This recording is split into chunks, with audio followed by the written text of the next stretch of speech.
प्रकाश का परावर्तन किसे कहते हैं, अपवर्तन किसे कहते हैं। तो देखिए, जब किसी चीज में होकर के प्रकाश गुजर जाए, निकल जाए, तो उसको तो कहते हैं प्रकाश का अपवर्तन। क्या कहते हैं? अपवर्तन। सभी बोले प्रकाश का अपवर्तन।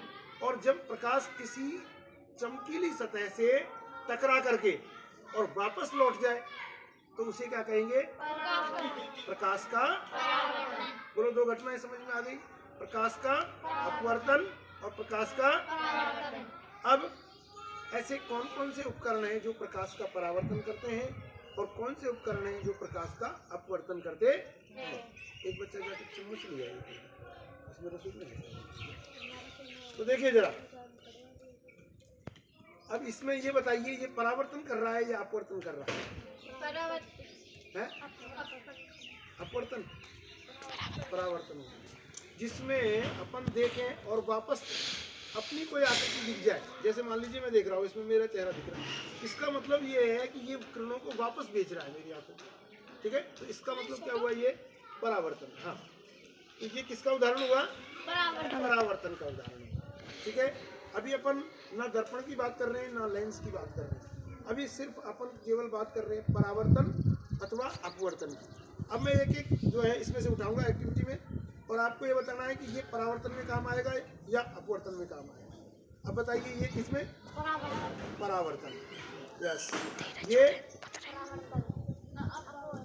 क्या है? ये जिसमें आर पार दिखाई दे, आर पार का दिखाई दे रहा है इसमें, तो ये अपवर्तन। ये क्या हुआ? अपवर्तन।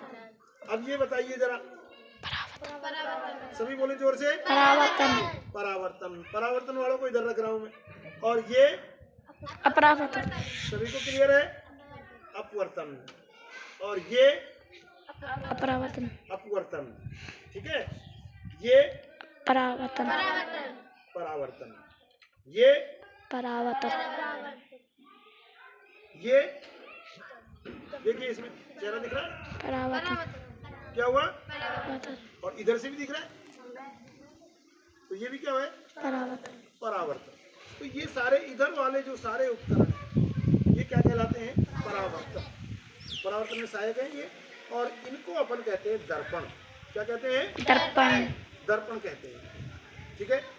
और ये सारे जो हैं इधर वाले, ये कहलाते हैं लेंस। क्या कहलाते हैं? लेंस। अच्छा, ये बताइए, ये परावर्तन में सहयोगी है या अपवर्तन में? अपरावर्तन है, अपवर्तन, ठीक है, अपवर्तन। इधर वाले जो है अपवर्तन के काम में आते हैं और ये परावर्तन के काम में, ठीक है।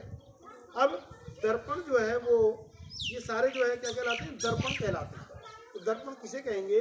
एक कोई ऐसा पारदर्शी पदार्थ का टुकड़ा जिसकी दूसरी सतह पर, देखिए जरा, इस पर किसी पदार्थ की पॉलिश की गई है, दिख रहा है? ये पदार्थ जो है रजत दर्पण कहलाता है। चांदी की पॉलिश होती है, ठीक है, चांदी के लवणों की पॉलिश की जाती है, जिससे कि इसमें से पूरा का पूरा साफ सुथरा दिखाई दे, ठीक है। तो ये रजत दर्पण कहलाता है, ठीक है।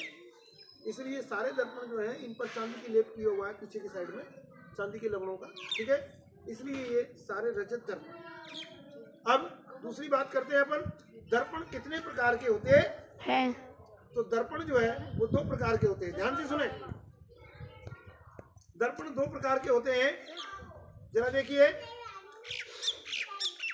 इधर देखिए भाई, ये जो है एक समतल कांच की पट्टी का है। तो ऐसे दर्पण जिसमें कोई घुमाव नहीं है, इसमें कोई वक्रता है क्या? नहीं है, तो इसको कहेंगे अपन कौन सा दर्पण? समतल दर्पण। कौन सा दर्पण? समतल दर्पण। और ऐसे दर्पण जिसमें अंदर की ओर झुकाव हो, ये अंदर की ओर झुकाव है इसमें, या फिर बाहर की ओर झुकाव हो, बाहर की ओर उभरा हुआ हो, इसे क्या कहेंगे अपन? दर्पण, गोलीय दर्पण। इनको क्या कहते हैं? गोलीय दर्पण। तो एक तो हो गए समतल दर्पण, दूसरे गोलीय दर्पण। ये बात क्लियर हो गई। अब गोलीय दर्पण भी दो प्रकार के होते हैं, ठीक है। गोलीय दर्पण कितने प्रकार के होते हैं? दो। एक होता है उत्तल दर्पण, एक होता है अवतल दर्पण। कौन कौन से? उत्तल दर्पण और अवतल दर्पण। जो अंदर की ओर झुका हुआ हो उसे कहेंगे कौन सा दर्पण? जिसके बाहर की साइड को पॉलिश की गई हो, ऐसा दर्पण कौन सा दर्पण कहलाता है? बोलिए, अवतल दर्पण। ताली बजाइए भाई। कौन सा दर्पण? अवतल दर्पण कहलाता है। ठीक है। और जिसके उभरे हुए भाग से परावर्तन होता है, कौन से भाग से? उभरे हुए भाग से परावर्तन होता है, ऐसे दर्पण को अपन कौन सा दर्पण कहते हैं? उत्तल दर्पण। याद रहेगा सभी को, कौन सा दर्पण? उत्तल दर्पण। ठीक है। अब ये काम क्या आते हैं ये बताइए मेरे को। अवतल दर्पण जो है इसका एक दूसरा नाम भी है, कौन सा? अभिसारी दर्पण। कौन सा दर्पण? अभिसारी दर्पण। क्यों इसको अभिसारी दर्पण क्यों कहते हैं? क्योंकि ये किरणों को एक बिंदु पर केंद्रित करता है, मिलाता है किरणों को, प्रकाश की किरणों को क्या करता है? मिलाता है, इसलिए इसका नाम है अभिसारी दर्पण। ठीक है।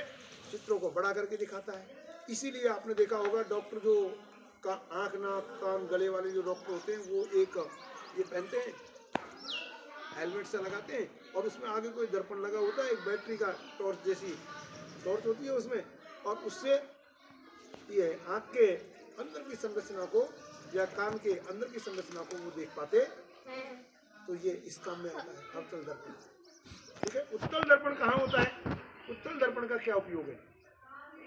कभी आपने अगर मान लीजिए गाड़ी चलाते हुए किसी को देखा होगा तो उसके ड्राइवर की साइड में जो शीशा लगा होता है वो कौन सा दर्पण होता है? वो उत्तल दर्पण होता है। ठीक है। उत्तल दर्पण का क्या काम है? बहुत बड़ी चीज को, जो बहुत बड़ी चीज है उसको छोटा करके दिखा देता है, उसकी पूरी की पूरी प्रतिकृति जो है वो कैसे दिखाई देता है? छोटी करके। अब बहुत बड़ी बस चल रही है, पीछे को वाहन चल रहा है आगे को और बस पीछे को आ रही है, तो उसको बस जो है, बस तो इतनी बड़ी होती है और दर्पण इतना सा, अगर मान लीजिए वो छोटा करके नहीं दिखाएगा तो बस का पूरा व्यू दिख जाएगा क्या? उसको नहीं दिखेगा। इसलिए वहां पर उत्तल दर्पण लगाया जाता है कि वो बड़ी चीज जो है वो छोटी उसमें दिख जाए और स्पष्ट समझ में आ जाए कि भाई बस कहाँ चल रही है, आगे पीछे कोई भी वाहन है, कोई भी साधन है वो किस प्रकार से चल रहा है। तो बस के जो ड्राइवर है उसकी साइड में जो शीशा लगा होता है, जो दर्पण लगा होता है, वो कौन सा दर्पण होता है? उत्तल दर्पण। तो यहाँ तक बात हो गई दर्पण की। ठीक है। अब अपन आते हैं लेंस की। इसको जरा छू करके देखिए, छू कर देखिए इसको अंदर से, बीच में मोटा है या किनारों पर मोटा है? इसको बताइए देख के, बीच में से मोटा है या किनारों पर मोटा है, ये छू करके बताना। ये किनारों पर मोटा है भाई, बीच में पतला है, ये किनारों पर मोटा है। अगर देखेंगे आप हाथ लगा के, बीच में आपको गड्ढा सा दिखाई देगा। ठीक है। ये दर्पण, ये कौन सा लेंस है? ये नहीं, ये अवतल लेंस है। कौन सा लेंस है? अवतल लेंस। ठीक है। और ये जो लेंस है ये हाँ किनारों पे से पतला है और बीच में से मोटा है। ऐसे लेंस जो किनारों पर पतले हो और बीच में मोटे हो, कौन से लेंस कहलाते हैं? सभी बोले जोर से। आरू जी समझ में आ रहा है कौन सा लेंस? उत्तल लेंस। उत्तर लेंस नहीं, उत्तल लेंस। ठीक है।